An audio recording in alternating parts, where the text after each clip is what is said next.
everybody. Welcome to our live show. Today, we're going to be recording this and also putting this on the podcast channel. So for anybody that's wondering, why we're going to be reading a lot of comments out loud today, that's it. Unfortunately, Travis has a family emergency, so he's not able to make it here today. So hopefully he'll tune in at some point and maybe toss a comment down there on the video. Before we dive into questions, you can always start tossing those questions on screen. I was shocked today by remembering or realizing just how many vehicle models are being canceled in 2026 or for the 2026 model year, as in ending in the 2025 model year. I'll just rattle off this list because it is scary long here. We have Acura TLX, ZDX, RDX, the X4, the 8 Series, the Z4 that's also dying, the Q8 e-tron, the XT4, XT6, and probably the XT5 as well. The Chevy Malibu, I actually totally forgot that one was still being built. The regular gasoline Blazer, that's also sailing off into the sunset. We have the Dodge Hornet plug-in hybrid. That wasn't too surprising there. What we don't know is whether the Alpha will be joining it soon. The Infiniti QX50 and QX55 are also dying. I have to admit, I'm surprised by that one because that leaves Infiniti with a really, really small lineup. Let's see here. We have the Kia Soul. We have the Niro plug-in hybrid.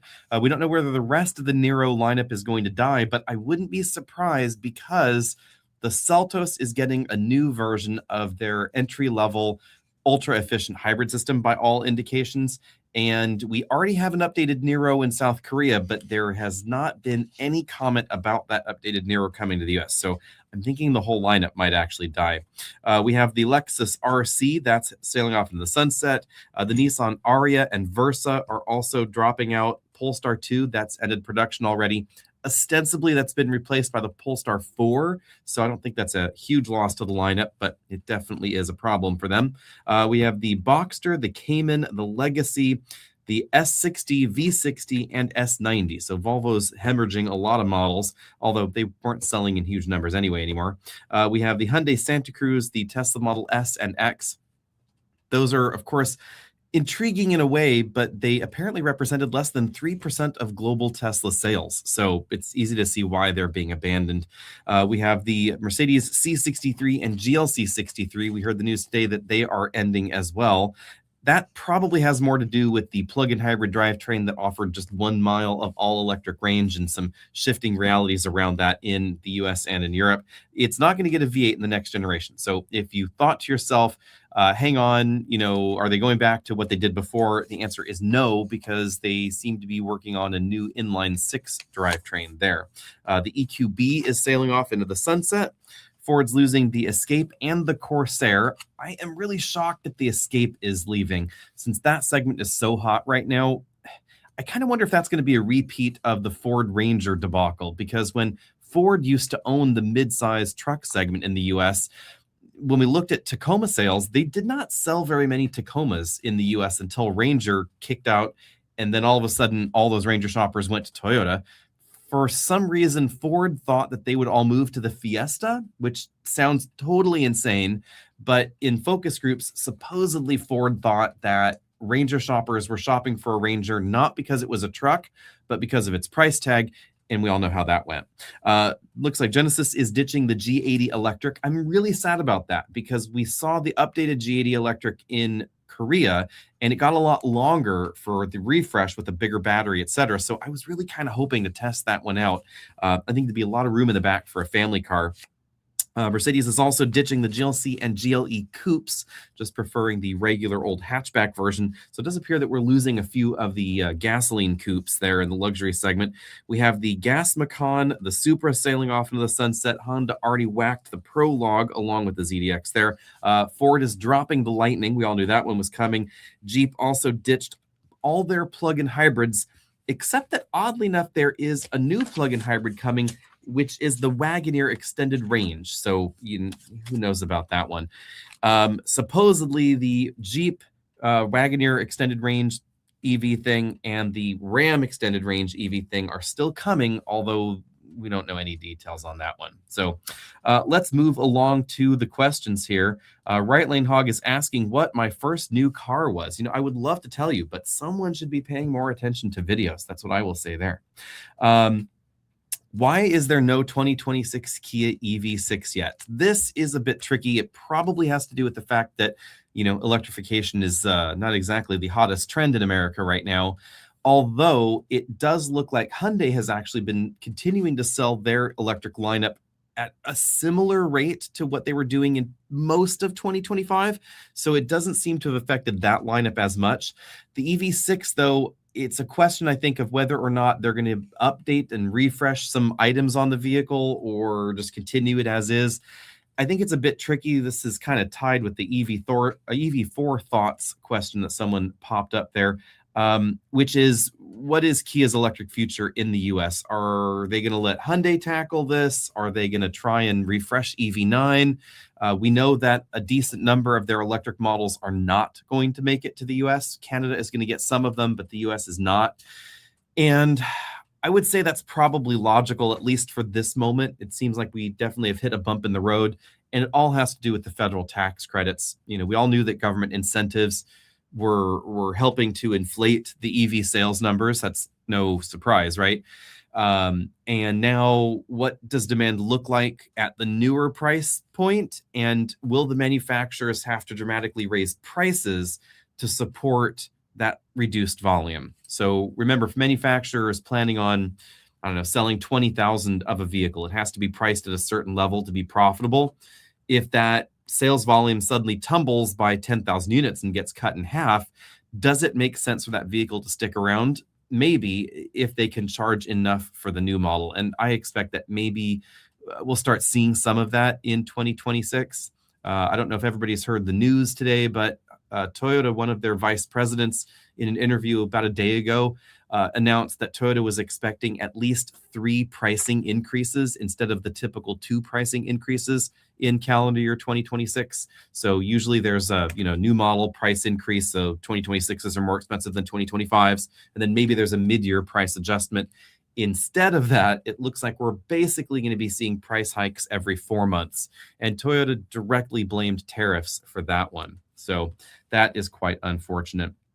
Let's move on to this question here from Mavs Guy. I always wish Volvo would have given us a long wheelbase V90. You and me both.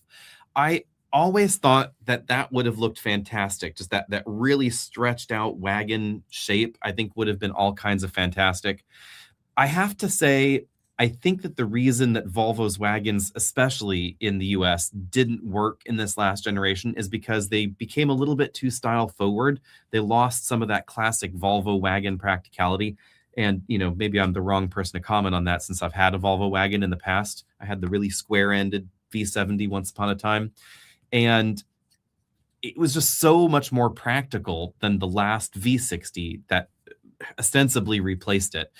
And I think that was kind of the problem with wagons in the US. They had to become a little bit sexier, a little bit sleeker to try and compete, and then they lost their practicality. So why buy one?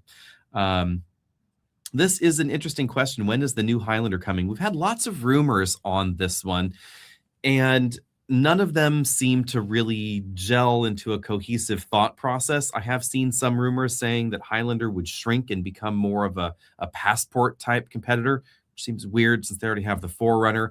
There have also been a few rumors out there that the Highlander might actually get canceled, which is probably more logical since it has really suffered a big sales drop since the Grand Highlander came out. Grand Highlander is what everybody wants. So I would expect maybe that we should know more in about a year to 18 months, somewhere here for sure. The other direction they could go with something like the Highlander is create a 2-row vehicle. But I still think that if they plan on refreshing it, then keeping it its current size would make sense, because Santa Fe is getting another go. It's a 3-row vehicle positioned under the Palisade. And of course, we have the Kia, the one whose name is totally escaping me at the moment, the Kia Sorento. And it's a smaller, easier to park 3-row than the Telluride. So I think there's a bit more room in that segment now that we have these bigger entries like Telluride, Palisade, Grand Highlander, the Traverse, the Acadia, etc. They're all pretty darn big. So I think that there is a bit more room to have a smaller 3-row there. Whether or not they'll do that remains to be seen. Let's move on here. What are our thoughts on automakers making second refreshes instead of a redesign? Thanks, Josh Bartlett. I am okay with that in some cases. It really depends on how well the vehicle was selling initially, I guess you'd say, and whether or not there's sales momentum that's worth interrupting. Anytime you redesign a model, you're going to abandon some customers that maybe were interested in it. So I think that we are seeing that in some limited segments in the US right now. For instance, the Dodge Durango is a perennial hit, and it's weird that 2025 was its best sales year ever in this generation, even though it's never been any younger. And I think that another refresh of the Durango in some weird way might actually make more sense than a complete redesign, because clearly there's some reason that people are buying this thing. I have one because of its towing capability. Some people might be buying them because of the selection of 3 V8s under the hood. But whatever reason people are shopping for a Durango, it definitely seems to be hitting the right marks. There is a reasonable number of fleet activity, or percentage of fleet activity, with the Durango as well. It does not appear to be rental car agencies at the moment. It seems like rental sales are very low for Durango at the moment. It seems to mostly be police departments, because it's closer to what police departments are after than the Explorer, apparently. So that's interesting. Let's hear. Do we think we can expect an Equinox plug-in hybrid anytime soon? Trenton, that's a really good question. And it's kind of interesting because we are seeing, I think actually technically, a reduction in plug-in hybrid model availability in the United States for 2026. Unquestionably, we'll see a reduction in plug-in hybrid sales volume, because the two best-selling plug-in hybrids are gone for 2026, the Grand Cherokee and the Jeep Wrangler plug-in hybrid. The problem with plug-in hybrids, I would say, is the lack of government incentive spend at the moment in the United States. The reason that plug-in hybrids exist so broadly in the European product portfolios, whether or not they come to the US or not, there are a lot of plug-in hybrids in Europe, has more to do with Europe's company car policies and tax policy in the EU. Over 60% of new vehicles going out on the road in Europe are actually company cars. So the company buys or leases the vehicle and provides it to you, the employee, as a benefit of your employment. It's a shockingly high number, and that number is way over 60% in some countries. It's a little bit lower in other countries. But this mostly has to do with the way that that benefit is taxed. So it's more tax advantageous to do that than to have your employer pay you another $500 a month and you to get your own car. The twist with that is that in Europe, companies get tax incentives and there are other incentives around employers choosing electric vehicles or plug-in hybrid vehicles over other vehicles, gasoline, diesel, etc. So that's why we see a huge number of plug-in hybrids over there. And I think it's also why we see the fallacy that plug-in hybrids are never plugged in, because a lot of the research that we've seen recently in the US, lots of news articles about this saying, oh, plug-in hybrids are this environmental disaster because they're never plugged in. Well, all of those studies are done in Europe, and you're not choosing a plug-in hybrid by and large in Europe because you wanted one. Your employer is choosing it for their tax reasons. You are getting this vehicle, and you may or may not have a place to plug it in. You may or may not care about the plug-in hybrid. The car situation in the US is vastly different. Company vehicles here are under 1% of all vehicles. It's just not a tax advantageous thing for me to lease a car and provide it to my employee as a benefit. They get taxed on it the same as if they just paid that lease payment themselves.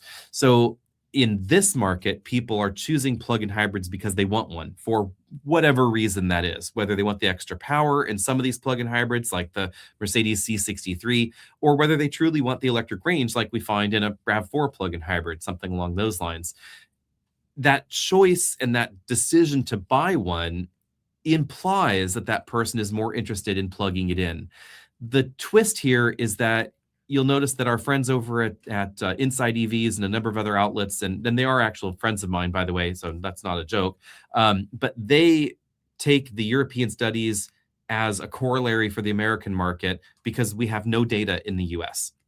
And Mary Barra, the GM CEO, is not doing herself or anybody any favors by trying this line that's like, oh, well, no one wants plug-in hybrids because they don't get plugged in. when the real answer is, Mary, you just missed the plug-in hybrid boat in America, and you guys decided to invest in something else. Because then they also said, well, they're bringing hybrids and plug-in hybrids to market. So a lot of double speak there. And GM's own data on Chevy Volt owners indicated a high percentage of plug-in hybrid miles. It was way over 75 to 80%, depending on the generation that we're talking about.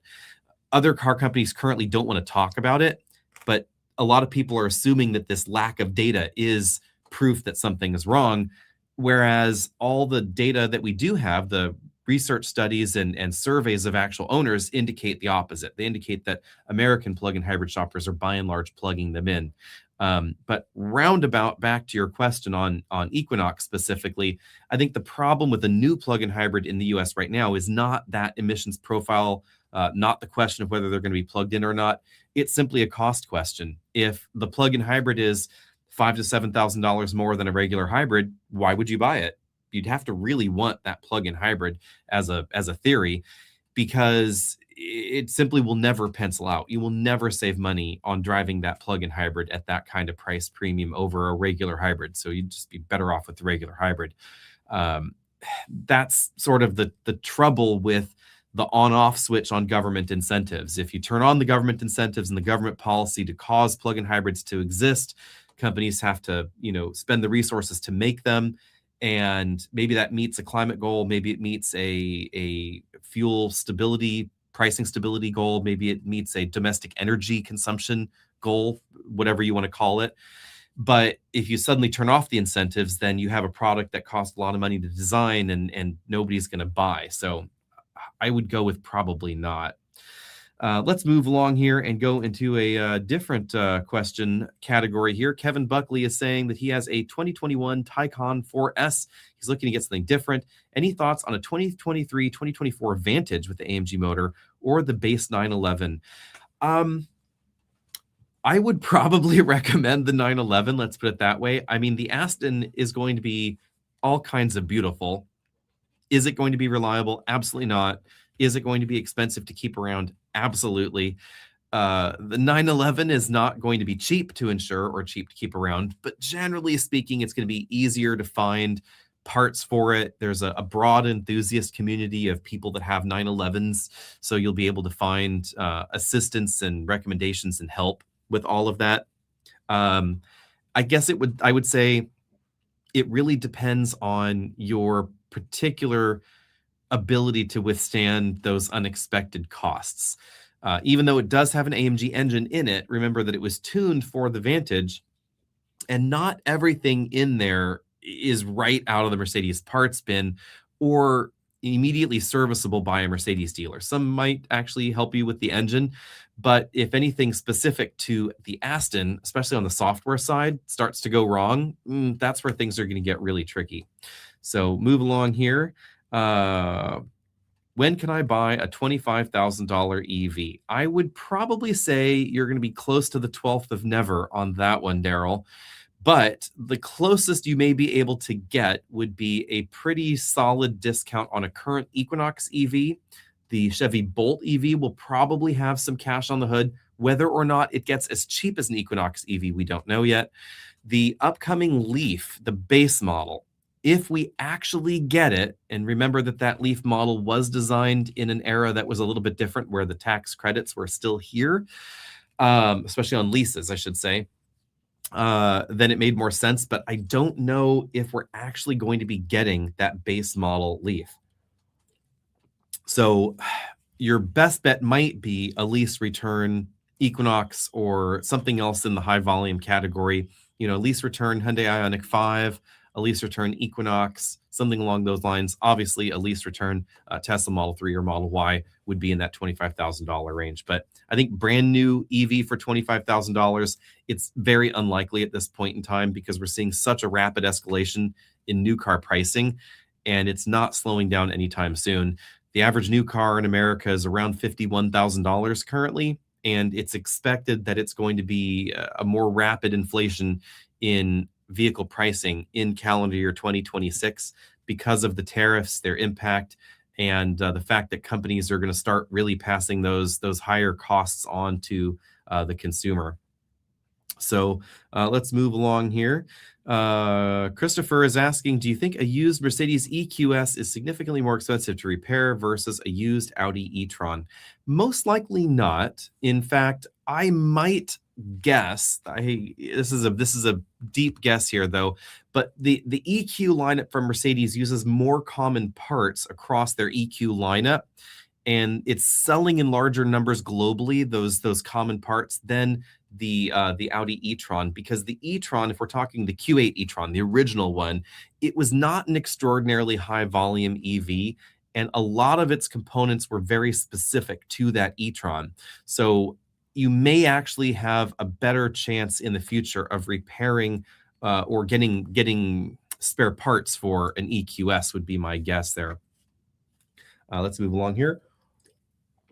Right Lane Hog is saying every CUV has fold flat second row seats. Why don't minivans? That's an interesting question. Minivans, they prefer to remove the seat for some obvious reasons here. Pardon me. The removal of the seat makes a lot more sense. It also makes the seat structure possibly a little bit lighter depending on what you're doing. Remember, though, that every minivan that I can think of, the seats do fold forward, so you can put stuff on top of the seats when they're folded forward. And of course, the Chrysler ones fold into the floor. But you know,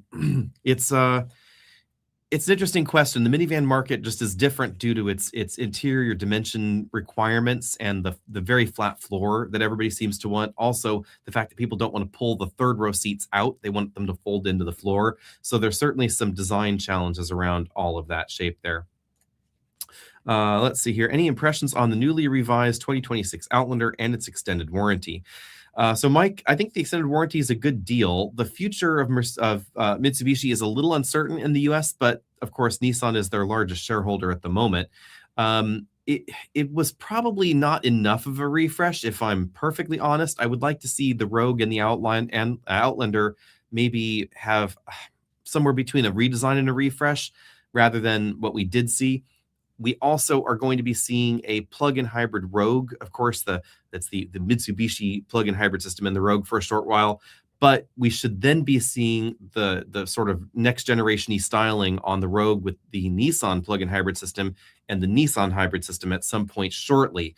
So I might wait to see exactly what goes on with Mitsubishi in that meantime. But the extended warranty is a pretty good deal over there on the Mitsubishi side. So if you're a betting man and you think that Mitsubishi is going to hang out in the domestic market for, you know, another decade, then it might not be a bad deal there. Let's move on here.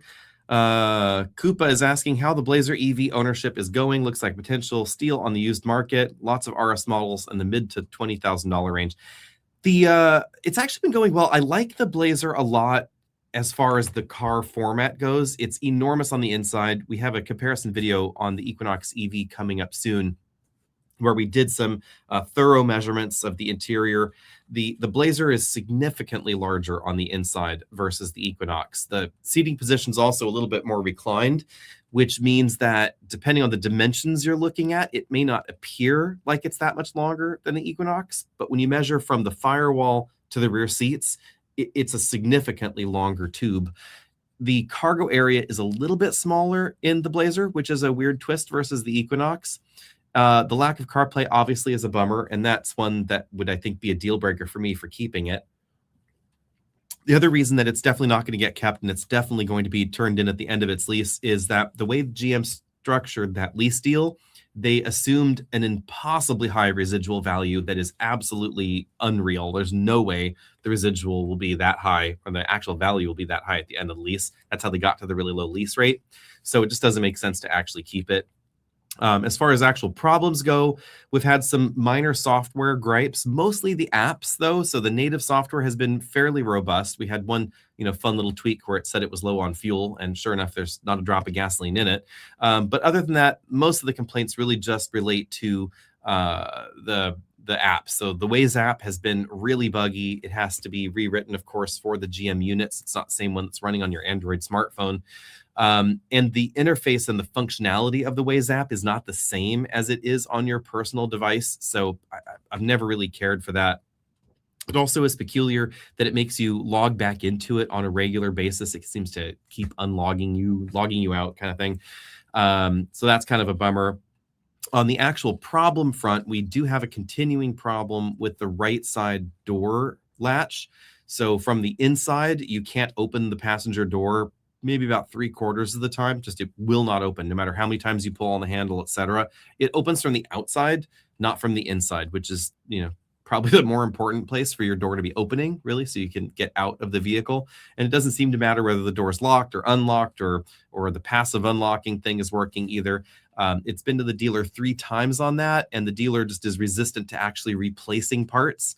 And I think this is really just a dealer thing, because if they had simply replaced the latch mechanism, it would probably be fine. They keep insisting that they've taken it apart and they've lubricated it and cleaned it and realigned it and all of the things, and it just does not seem to help. So moving along here. Someone's commenting on our Mountain Garden channel about our solar and battery adventures. So if you haven't noticed, we're trying to do some posting on the Mountain Garden channel. Probably once a month is my hope. Random things are coming up there soon. We are replacing our battery bank at home. We are finally upgrading from lead acid to an LFP pack, because subsidies from China are ending, basically. This is actually kind of a vaguely car-related thing, but we all know that the Chinese government definitely puts their thumb on the scales for exports of certain commodities and certain items, and batteries are one of those items. The odd twist here is that the way that the Chinese government has done this is that they have rebated the VAT that is normally charged on items if they are exported out of the country. And LFP batteries are among the VAT rebates. And that rebate scheme is being sunsetted. I think it's about 13%, somewhere around there. But that rebate scheme is being sunsetted. The first tier is pretty soon here, and it's going to be completely over by the end of 2026, I believe, something like that. This could mean that battery costs will actually go up effectively, because we no longer have that Chinese government rebate there. Let's moving out here. Steven says, just a shout out, want to thank us for our video on digital cameras as we review side view mirrors and the lack of depth in the image, since they're not stereoscopic in nature. That's another thing that I actually cut out of that little clip because it was getting a little bit long. In addition to the fact that it takes longer for your eyes to focus on things, you don't have depth perception in a camera image, but you do in a mirror, because this somehow strikes me funny that a lot of people don't think of it this way. But when you're looking at a mirror, you're not looking at the surface of the mirror. That's not where the image is being created. The image is still behind you. So the focal distance between you and the image is the distance between your eyes and that object, accounting for that extra length of the mirror. It's kind of why telescopes work the way they do, the reflector telescopes. At any rate, so if you're a far-sighted person, that's why you can see things clearly at a distance in a mirror, but you need glasses to look up close, etc. That same sort of problem applies to those rear view camera setups. Let's move along here. NC is asking, why can't the US have competitive BEV pricing in comparison with ICE vehicles like the EU has, including Korean models like the EV3 and EV4? That's a multifaceted problem, but a lot of it does have to do with battery sourcing. So the US has long had restrictions on Chinese content on batteries and electric vehicles, etc. The EU also has slightly different incentives and structures and requirements for car companies to produce and sell certain volumes of vehicles here and there, etc. So pricing can be seen as not necessarily the true cost of a vehicle, but the entire cost of having a vehicle lineup in a market. And what I mean by that is, a manufacturer, for compliance reasons, say the Ford Maverick, and why its hybrid system was standard, they needed the hybrid in order to be able to justify selling some bigger trucks. So it didn't really matter, in a way, whether the hybrid was truly profitable on the Maverick at that low base price once upon a time. All that mattered was they sold enough to justify the higher margin gas guzzling trucks. So we don't know all of the tea leaves that are there in the European market, but we can say that battery sourcing is not always consistent for vehicles sold in the US versus sold in the EU versus sold in their domestic market. So for instance, generally speaking, there are a lot more models that are sold in the US and sold in the EU where the battery pack is built in China for the EU model, and the battery pack is less Chinese dependent, shall we say, than the other pack in the US. And part of that was the Inflation Reduction Act, where they were trying to carrot and stick battery packs. If you want the incentive, it has to meet these requirements, but also a ratcheting up of restrictions and tariffs, et cetera, on battery content. Tariffs are not necessarily a bad thing, depending on how they're used. They will ultimately increase costs, though, is the problem with them. And that is something that we see in the car market there as well. In some markets, margins just can be intrinsically different, especially if the vehicle is being sold directly. And competitive pressure is also definitely different in the EU. Pardon me, I'm getting over a sinus infection here. But competitive pressure is definitely a problem, because if you're competing with a BYD Seal or some other vehicle in that market, then how can you logically charge more for your product? So you're gonna have to really try and adjust your margins on some of those products there. Let's move along here. Miss Solar saying Stellantis wrote off $26 billion on their EV investment. GM and Ford have done that already. Do you think others will follow? Most likely, yes. It's tax advantageous to try and do these write-offs. Whether some of that will be useful later or not, we don't know. But it's important to remember that these are write-offs because they're not making EVs. So if they were making EVs, then they wouldn't be writing this money off, which is kind of the weird twist with this. So stopping the EV plans and stopping the EV production has actually cost them money. So that's kind of a weird twist there. Let's see here. Everything in it saying, okay, Grand Highlander, non-hybrid, or Honda Pilot. I would probably go with Grand Highlander. Grand Highlander is a lot roomier, although it depends on why you're buying a vehicle in this 3-row category. If the third row is an occasional use third row, it's probably not going to make too much difference. If the third row is going to be more of a regular use third row, then absolutely Grand Highlander. I would get the hybrid, though, in the Grand Highlander, to be perfectly honest. Not the Hybrid Max. I would get the regular hybrid system. It's statistically going to be more reliable than the Honda Pilot. And it's also going to be significantly more fuel efficient. So that's probably the direction that I would go in. Let's move along here.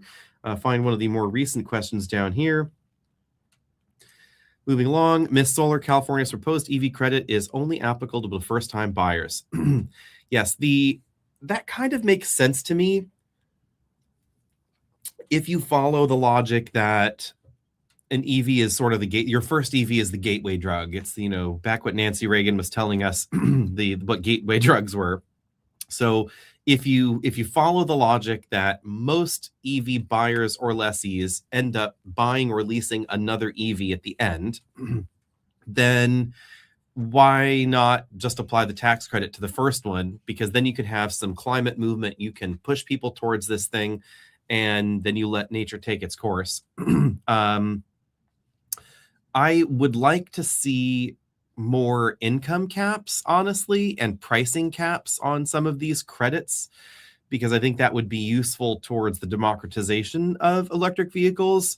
But that's tricky, bearing in mind that the average middle-class person is just not buying as many new cars as they used to as a share of the market. U.S. population's been increasing, but new vehicle sales have not really been keeping up with that population increase.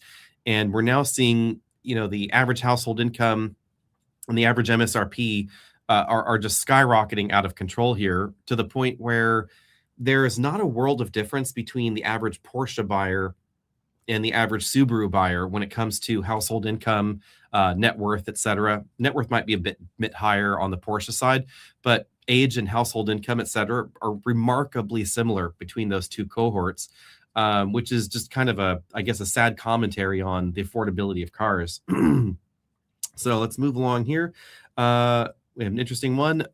Nymar says 2026 Jeep Cherokee or Durango, originally looking at the Dodge Charger, but it's too expensive. That is quite a split, 26 Cherokee to a 26 Durango. I'm assuming you're not talking Grand Cherokee. So On the Cherokee front, we should be driving that soon. So actually, I'll go over the things that we're driving and videos that are coming up here soon. We have the new Macan EV GTS, a Blazer Equinox video, the new Cherokee, the hybrid one, the CHR, the Grand Cherokee 4-cylinder, the BZ Woodland CX-5, the Trail Seeker from Subaru, Audi A6, and the Q3 from Audi as well. So on that take, it depends on what you want to do with the Durango. A lot of people assume that I'm just a Durango fan. I wouldn't describe myself that way. We have a Durango for, ooh, pardon me. We have a Durango for one specific reason, and that reason is towing. So if you don't tow, then I don't really see much of a reason to get the Durango. I would get really almost anything else, to be perfectly honest. There's also the V8 engines. If you really want, the fastest 3-row gasoline-powered vehicle on the U.S. market, then clearly that's a Durango. And one of the top 5 fastest is also a Durango. That's the one with the 6.4. But if you're not towing, I would just get the Cherokee. I am personally intrigued to see how the Cherokee does for Jeep, since this is the most, how would I describe this? It's the most Honda CR-V Trail Sport that Jeep has ever produced, because the Cherokee does not have a lot of ground clearance. The hybrid system is the only drivetrain currently offered, and it's really not overly focused on off-roading capability. So I'm intrigued to see what the launch event looks like for this vehicle. It's focusing instead on being a more efficient option to try and compete with CR-V hybrid and RAV4 hybrid. Let's move along here to Steven's question, which is thoughts on the EX60 or Rivian R2 when they're out. Now, that is an interesting one. I am arguably more excited about the Volvo than the Rivian, and I initially thought it would be the other way around, because I think the Rivian R2 looks fantastic, at least what we've seen of it. I've always been partial to Rivian's design language. It's not that the EX60 looks bad. I just don't think it looks as interesting and modern as the new Rivian R2. But the EX60 has all the data and the specs behind it. Let's put it that way. The specs, I should say, behind it. It is faithfully an electric XC60 redo, in that it's about the same size as the XC60. Cargo room, legroom, headroom figures are very, very similar to XC60, which is right in that sweet spot of the compact luxury SUV market. But all the performance specs and the charging specs and the EV specs are, if they can be achieved and if they're real in the real world, those are really taking things to the next level, where we also see the upcoming BMW in this segment. So, 400 miles of range, but then it takes the AC and DC charging to an all new level. So 370 kilowatts of DC charging is just mind blowing. That 18-minute, 10 to 80% charge, that's going to be the real key for EX60 and its acceptance, because it is significantly faster charging for the range gained versus really, I think, any other EV out there other than maybe a Lucid Air, and we'd have to actually do some comparisons there. But the EX60 long range model, the one that will get over 600 horsepower and the 400 miles of range, that model will go 10% to 80% in 18 minutes, which means in under 20 minutes, you'll have about 300 miles of range. So that will be a game changer for the people that do actually road trip or say that they road trip, etc. Moving along here, let's find another question out of the pile. Is the EX60 going to kill the Polestar 3? They're nearly identical, especially the EX60 in cross-country trim. That's an interesting question. I don't think so necessarily, because the EX60 is smaller than the Polestar 3. The Polestar 3 is also getting an 800-volt updo. We don't know all of the details on this, however, but most likely the refreshed drivetrain in the EX90 and the Polestar 3 is very closely related to what we see in the sedan in other markets in Volvo's lineup, the electric sedan. or the EX60. So the battery and motor technology is related. The platform obviously is different on Polestar 3. It's bigger, larger. So the bigger beneficiary there is the back seats. It does appear that the back seats are roomier in the Polestar 3 and the cargo area is differently shaped, but it's not that much bigger because it's less packaging efficient in the Polestar 3. Since Polestar 3 is built on what Polestar and Volvo like to call a dedicated EV platform, but it's really not. It's really a heavily modified XC90 platform, whereas EX60 is a dramatically different reworking of that. There probably is some collective parts sharing, suspension and crash structure maybe between some of the original SPA products and EX60, but it's very, very minor. Whereas there's a lot more sharing between Polestar 3, EX90, and XC90, for instance, there. So let's move along here and go to Dionte's asking, what are your thoughts on Stellantis' current and future product strategy? Why are we waiting so long for a new Durango, Pacifica, Dakota, etc.? Side question, what are your thoughts on the Ram midsize truck being called Ram 1000? I'm scratching my head occasionally at Stellantis. They used to be the ultimate profit machine, but then they realized that high margins will only take you so far, and they wanted volume again. So there is this flip-flopping back and forth between their strategies on volume versus margin. But why so long on the Durango? Why kill a good thing, I guess, because the Durango, again, had its best sales year ever in 2025. So I'm not sure there's much reason or incentive to actually replace the Durango in any quick fashion. It also appears that the timing within the Stellantis portfolio was that if Durango wasn't going to be immediately redesigned on Grand Cherokee's platform, and the Grand Cherokee L did take a while to come out. I'm surprised actually Grand Cherokee and L didn't debut at the same time. So reworking Durango on that platform would have taken it to the point where that side is already getting redesigned on a new platform, and then Durango is then yet orphaned again on this old platform.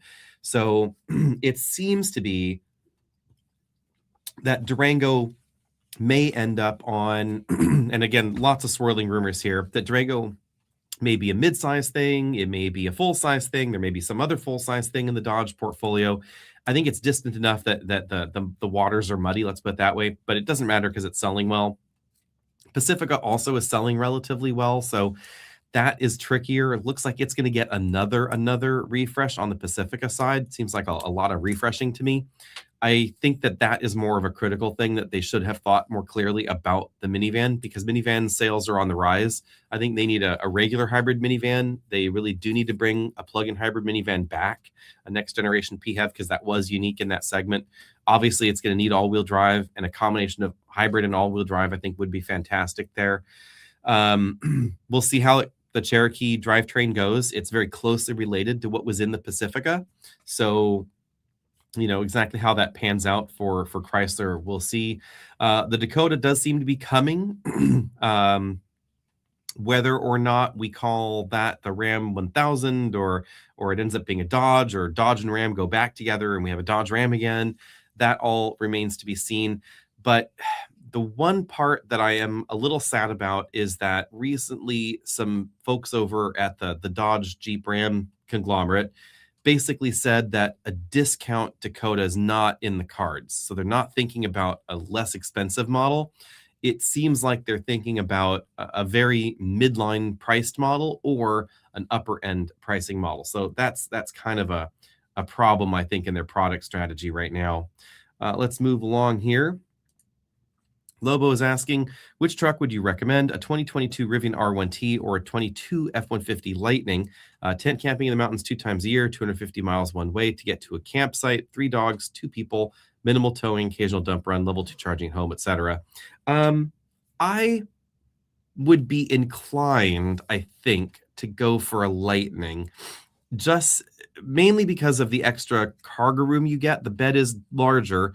The cabin is a bit bigger and roomier too. So depending on the kind of camping that you're doing and what you're trying to bring with you.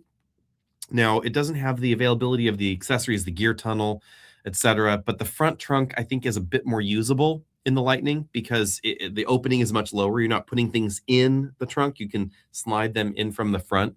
We actually have a comparison video on the channel right now, still, I should say, of actually the 22 Rivian R1T and the Lightning back when we owned them both for a hot moment. So I would say check that one out. I think everything there still applies. Moving along. My V90, it was actually V70, and it was made in Ghent. It was made in Belgium back then, as my recollection. The plant in Arlanda was not making the mid-size Volvos at that time. That was my recollection. They're making the S80 and a number of other models, but the V70 and the S60 at that point were made in Belgium.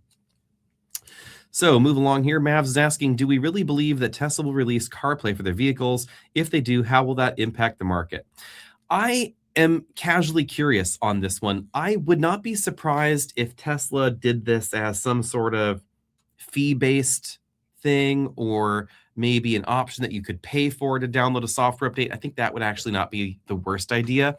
And then it would depend on exactly what format it took.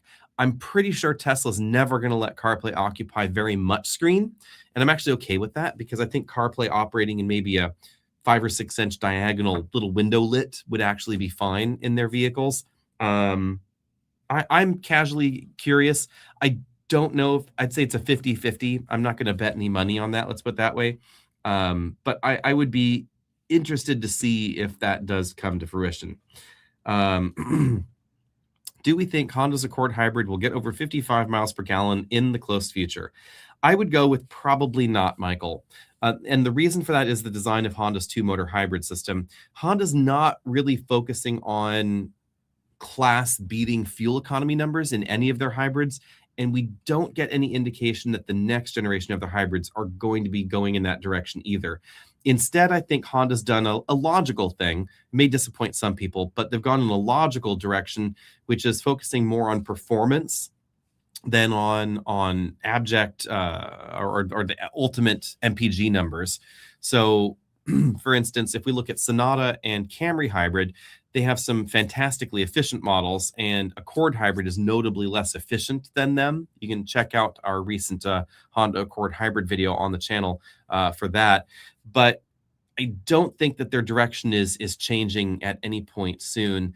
The key reason for their lower fuel economy numbers is the design of their hybrid system, in that it is operating as a serial hybrid for a wide variety of the drive cycle.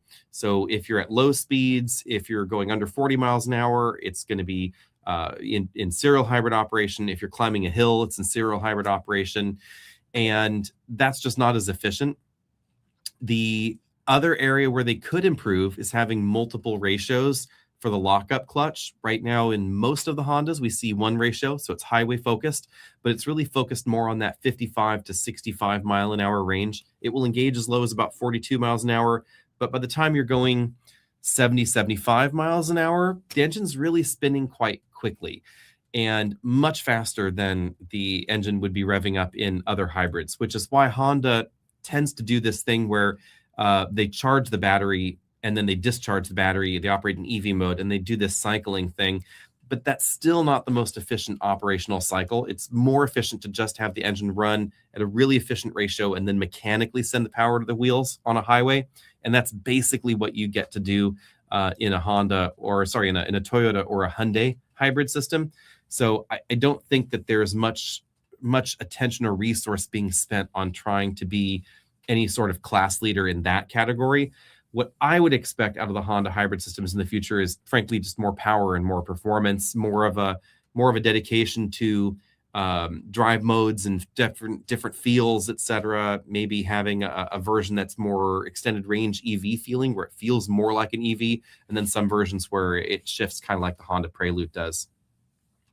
So moving along here, let's go up to John Metermaid saying Tesla's announcement about Model S and Model X repositioning to become a robo-taxi and a robot company Are they really done making cars for people shortly? I would go with that is just Elon being Elon. Where's the Roadster? Where's the semi in big numbers, etc.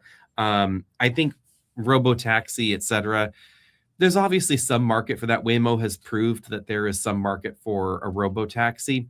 Don't know whether it makes any money and who's going to own the robo-taxis. I'm assuming Tesla would. Um, it will be interesting to see if they do manage to displace an Uber or a Lyft in the gig economy. But unless they can really achieve that kind of volume, which I find doubtful, then I just don't see much hope there. There also are some regulatory concerns there for operation. Tesla's vision of a robo-taxi future, honestly, it does not seem great to me because Tesla wants to rely on a vision-only based system. And as we've seen, vision can only get you so far. Cameras can only do so many things. And LiDAR and radar will definitely give you a much better idea of what's happening on the road. Even then, you can still have problems like, a Waymo not realizing that it was dragging someone underneath the vehicle. But it seems like it's probably less likely with those kinds of vision systems from most researchers that I've talked to on this topic. It's good for the shareholders, I think. And, Elon needs the share value to keep going up. It also, I think, helps if he really wants to try and merge some of his business units together, et cetera, for him to claim that this is somehow the future of everything. He's not the only one thinking about this either. We have the robo-taxis being made by Hyundai in Singapore. We have the next generation Waymo vehicles, et cetera. I just don't know where this goes, but if he truly does deep dive into the robo-taxi world, there's going to be other competition in that segment, and we'll really start to see whether that was a good idea or not. Let's put it that way. This is an interesting question from Jovar. Will frunks still be a major selling point in EVs? The smaller ones under 15 cubic feet and you haven't talked about crash safety in those that have one. Yeah, this is an interesting question. I would love to see more crash test data on this because we get very, very limited commentary on this. And it's some sideways talk from Mercedes and Volvo, but not a lot of direct talk. The bigger, deeper frunks that are down below where the crash structure is in the vehicle, there's logically a safety concern there. That's something that Mercedes engineers have spoken a little bit more directly about, which is that crash structure is going to perform differently if it has something deformable or non-deformable in it. So think about, for instance, the first generation Model S's and Model 3s with that really deep front trunk where the front trunk was within the crash structure in the front of the vehicle. This sounds stupid, but I have literally seen it. You put cinder blocks in there at Home Depot. I was at Home Depot recently, and there's literally someone putting pier blocks, so solid concrete blocks, not even cinder blocks, but solid concrete blocks in the front trunk of their Model 3. And I thought, seems an odd place and an odd vehicle choice for moving cinder blocks, pier blocks. But, hey, what do I know? So clearly that crash structure is going to behave differently with those in there versus a gym bag with some dirty clothes, right? And until you actually see any sort of government tests or actual crash problems with that, it's probably not going to be much of a legislative change. And then there's the reality that how often are you in an accident? Very rarely. The reality is as a people, as a driving public, we are very rarely in a serious accident where the front crash structure is being used to its utmost. So the likelihood of that going wrong for that one trip is pretty darn low. Is it zero? No, but it's pretty low. So where do people fall in on that as an acceptable risk, et cetera? I might say that manufacturers that choose to have deep front trunks like that maybe should have some sort of warning label to just let people know, hey, don't stick things that are, concrete in the front trunk that's that big. But we don't see any movement in that direction. Let's move along here. One more question. Do we think Honda will make the Accord all-wheel drive soon? This is an interesting one, Michael. I don't know if there's much push for that because Accord sales have been okay. They haven't been fantastic, but they've been okay.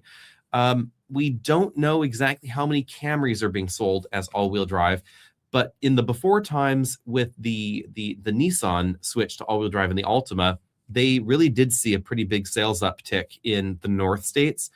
So I would assume that it's got to be at least somewhere in Honda's vision board for the Accord's future. But I just don't know what the Accord's future is, generally speaking, in the US. So that's another question. There was some concern at some point that maybe it would drop fuel economy numbers too low. And that may change, of course, now that we don't have the same fuel economy regulations and penalties that we had in the past. But they could be, looking into the future and saying, well, but in 4 years, are we going to have those rules back again? And that's a very real possibility. So in a normal future, things would be more certain and you would say generally no, but it's difficult to say exactly what they might be doing at this point in time. Let's move along, and we'll do one last question here from the question board here. Someone's asking, do we think it'll be worth it to pay the expected upcharge in the RAV4 plug-in hybrid over the standard hybrid? That is an interesting question because we don't know what the plug-in hybrid exactly is going to set you back yet. I think, though, that it probably will be a hard sale. The main thing that we saw in the last generation RAV4 plug-in hybrid is that it leased well because the lease loophole applied to EVs and plug-in hybrids that weren't made in the United States or North America. So if you leased it, you got it. If you didn't lease it, then you didn't get it. And that meant that for most of the RAV4 primes that were being sold, ditto on the Jeep side and a lot of other plug-in hybrids out there, they were very, very heavily leased. It meant that you could get the plug-in hybrid for the same or sometimes even less than the regular hybrid, depending on the vehicle pairing that we're talking about. And now that's not the case. So I expect that the result is we actually may see a slightly higher differential because it's going to be perhaps a lower volume product, less interest in it because of its pricing. So we may see that Toyota has to price it even higher than it was expected to be before. And the GR Sport's probably going to be a pretty darn pricey model generally. So it depends, I guess, why you're buying it. Are you buying it for the EV range and all of that? It's not going to make any financial sense. If you're buying it for the 300 plus horsepower, then, it depends on exactly how much you want to pay for that extra horsepower. So with that out of the way, thanks, everybody, for the live show. I'm going to go and rest my voice here. Hopefully, I'll stop coughing soon, and we will see all of you next week. Hopefully, the live show and the regular podcast will be returning next week. So see everybody later. Bye now.